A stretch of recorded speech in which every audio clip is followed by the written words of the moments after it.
आपातकाल के बाद अब खबर अरविंद केजरीवाल की शराब घोटाले में दिल्ली के सीएम को हाईकोर्ट से बड़ा झटका लगा है। ईडी की याचिका पर हाईकोर्ट ने आज फैसला दे दिया है। निचली अदालत से केजरीवाल को मिली जमानत पर रोक जारी रहेगी। इस वक्त की बड़ी खबर आपको बता दें, निचली अदालत के फैसले को रद्द करने की ईडी की मांग पर हाईकोर्ट आगे सुनवाई करेगी। यानी अभी अरविंद केजरीवाल तिहाड़ जेल से बाहर नहीं आ सकेंगे। इस वक्त एक और बड़ी खबर आपकी स्क्रीन पर यहां पर आपको दिखाई दे रही है, इसको जरा ध्यान से पढ़ें। इसके ऊपर क्विक अपडेट हम लेकर आ रहे हैं, लेकिन उससे पहले दिल्ली हाईकोर्ट में अगली सुनवाई 10 जुलाई को होगी। हाईकोर्ट ने अपने आदेश में निचली अदालत के फैसले पर भी टिप्पणी की है। हाईकोर्ट जज ने अपने आदेश में इसका जिक्र किया है कि लोअर कोर्ट ने ईडी के तथ्यों और दस्तावेजों पर गौर नहीं किया। पीएमएलए के सेक्शन 45 की शर्तों और सेक्शन 70 पर विचार नहीं किया गया। ट्रायल कोर्ट ने अपने विवेक का इस्तेमाल नहीं किया। जमानत पर बहस के लिए ईडी को पर्याप्त मौका देना चाहिए था। हाईकोर्ट ने लोअर कोर्ट की उस टिप्पणी पर भी एतराज जताया जिसमें जज ने यह कहा था कि इतनी बड़ी फाइल को पढ़ना मुश्किल है। 20 जून को निचली अदालत ने केजरीवाल को बेल दी थी, जिसके खिलाफ ईडी ने हाईकोर्ट का रुख किया था। केजरीवाल की याचिका पर सुप्रीम कोर्ट में कल सुनवाई होनी है, लेकिन आज के फैसले के बाद बयानबाजी फिर शुरू हो गई है। आम आदमी पार्टी ने हाईकोर्ट को पूर्वाग्रह से ग्रसित बता दिया है। यह खबर हम आपको बताएंगे, लेकिन उससे पहले राहुल गांधी लोकसभा में नेता प्रतिपक्ष होंगे। यह बड़ी इंटरेस्टिंग खबर है। कांग्रेस नेता केसी वेणुगोपाल ने ऐलान किया, यानी अब कई कमेटी के मेंबर होंगे राहुल गांधी। सीधे तौर पर अगर यह कहा जाए, नेता प्रतिपक्ष होने के नाते यह एक चीज है जिसमें कई कमेटी के वो मेंबर होंगे और सीधे सीधे उनका भी ओपिनियन लेना जरूरी होगा। कुमार विक्रांत हमारे साथ है। कुमार विक्रांत, कैसे ये पूरे फैसले पर आए राहुल गांधी, क्योंकि इसको लेकर कई सारे सवाल खड़े हो रहे थे कि राहुल गांधी मानेंगे नहीं मानेंगे, क्या हुआ बताइए इनसाइड स्टोरी। निशांत, थोड़ा समय दीजिएगा, मैं आपको सिलसिलेवार बताता हूं। राहुल गांधी जब कहा गया तो राहुल गांधी के पास एक बात ये आई कि उनको संगठन की बात देखनी है, प्रचार भी करना है, लोकसभा को भी देखना है। लेकिन बात आई 1998 और 1999 की इतिहास की। 1998 में जब सोनिया गांधी कांग्रेस की अध्यक्ष बनी सीताराम केसरी के बाद, तो उन्होंने शरद पवार को विपक्ष का नेता बनाया। विदेशी मूल के मुद्दे पर शरद पवार ने पार्टी तो छोड़ दी, एनसीपी का गठन किया। उस वक्त 1999 में सोनिया गांधी जब इलेक्ट हुई पार्टी अध्यक्ष, तो उन्होंने विपक्ष का नेता का पद संभाला और 2004 में कांग्रेस की गठबंधन के साथ सत्ता में वापसी हुई। तो ऐसे ही 2014 और 2019 में अधीर रंजन चौधरी या उसके पहले मल्लिकार्जुन खड़गे रहे। लेकिन इस बार जब नेता प्रतिपक्ष का आंकड़े कांग्रेस के पास आ गए तो बहुत दबाव था राहुल गांधी पर। और अगर आप पिछले 3 दिनों की तस्वीर देखें संसद की, लोकसभा की खासकर, राहुल गांधी आगे वाली सीट में बैठ रहे थे। जिस सीट में लोकसभा का विपक्ष का नेता बैठता वहीं पर बैठ रहे थे।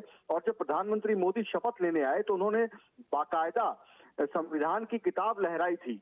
तो राहुल गांधी लगातार वहां बैठ रहे थे और संकेत दे रहे थे कि वो। मुझे एक बात बताइए कुमार विक्रांत, हमारे दर्शकों को, आम जो हमारा दर्शक है उसको एक चीज समझाइए।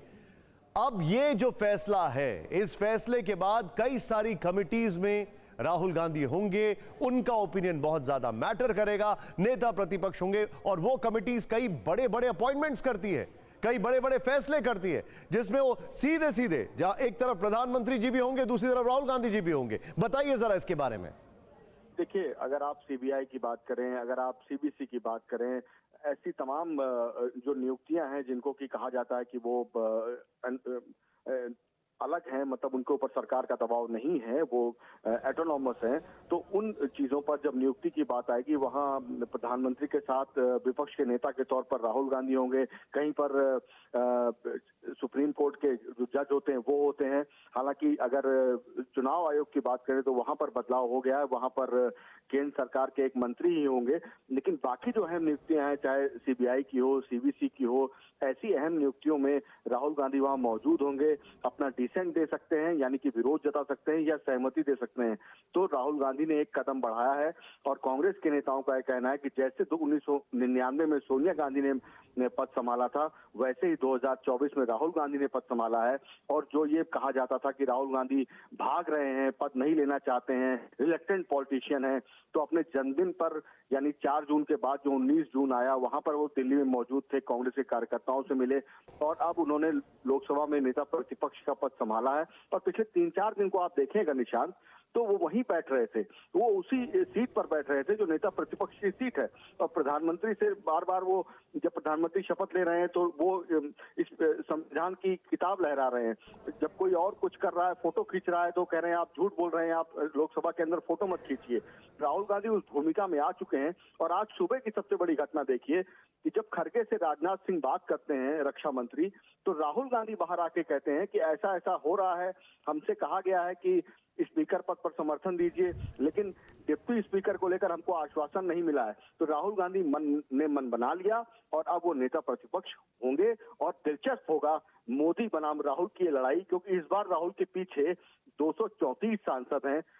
इस बार राहुल के पीछे कांग्रेस के 99 सांसद हैं, जो जी 44 और मैं आपको रोकूंगा यहाँ पर। मणिकम टैगोर इस वक्त हमारे साथ कांग्रेस के सांसद जुड़ चुके हैं। मणिकम जी, ये बहुत बड़ी खबर है इस वक्त का, नेता प्रतिपक्ष राहुल गांधी उन्होंने ये मान लिया है कि अब वो नेता प्रतिपक्ष बनने के लिए तैयार हैं और ये खबर आ रही है, आपका पहला रिएक्शन सर? बहुत खुशी का बात है। राहुल गांधी जी लोगों का नेता है, लोगों का सड़क में कांग्रेस का लीड किया है। और भारत जोड़ो यात्रा, भारत जोड़ो न्याय यात्रा में कांग्रेस और इंडिया गठबंधन का एक नैरेटिव और बहुत नफरत का खिलाफ एक मूवमेंट खड़ा किया है। राहुल गांधी जी पार्लियामेंट में लीड करना बहुत हिस्टोरिक बात है कांग्रेस पार्टी और इंडिया गठबंधन के लिए। हमारे लिए एक बहुत खुशी का दिन है आज। और कल से इंडिया गठबंधन और कांग्रेस पार्टी ज्यादा स्ट्रेंथ का साथ हम पार्लियामेंट में लोगों का आवाज के लिए लड़ेंगे। मैं आपसे एक चीज समझना चाहता हूं, इस फैसले के बाद सदन के अंदर जो कांग्रेस के सांसद हैं उनका जोश कितना हाई रहेगा? 200% रहेगा। 200% तक रहेगा? परसेंटेज रहेगा। और हम लोगों का नेता है राहुल गांधी जी, और राहुल गांधी जी किसी पद के पीछे भागते नहीं है। और ये working committee, Congress working committee और एमपीज का मीटिंग हुआ था पहले जीतने के बाद 8 तारीख में। उस मीटिंग में हम लोगों ने रिक्वेस्ट किया था राहुल गांधी जी से इस पद का उनका संभालना चाहिए। और लीडर ऑफ अपोजिशन बहुत इम्पोर्टेंट पोजीशन है, और नया परिस्थिति में राहुल गांधी जी का ये बहुत इम्पोर्टेंट निर्णय था। और ये नेतृत्व राहुल गांधी जी, देश के लिए ये नेतृत्व लेना बहुत इम्पोर्टेंट बात था। ये देश का और ऑपोजिशन का एक आवाज और क्रेडिबल आवाज लीड करना बहुत इम्पोर्टेंट था। बहुत बहुत शुक्रिया सर हमारे साथ जुड़ने के लिए। राहुल गांधी लोकसभा में नेता प्रतिपक्ष होंगे और ये एक बहुत बड़ा फैसला है। इंडिया गठबंधन की बैठक में बड़ा फैसला लिया गया है। कांग्रेस नेता के.सी. वेणुगोपाल ने इसका ऐलान किया है। कई बड़ी कमेटी में राहुल गांधी मौजूद होंगे, उनका वहां पर ओपिनियन जो है वो बड़ा मायने रखेगा। और ये इस वक्त की एक सबसे बड़ी लीड स्टोरी हम आपको बता रहे हैं।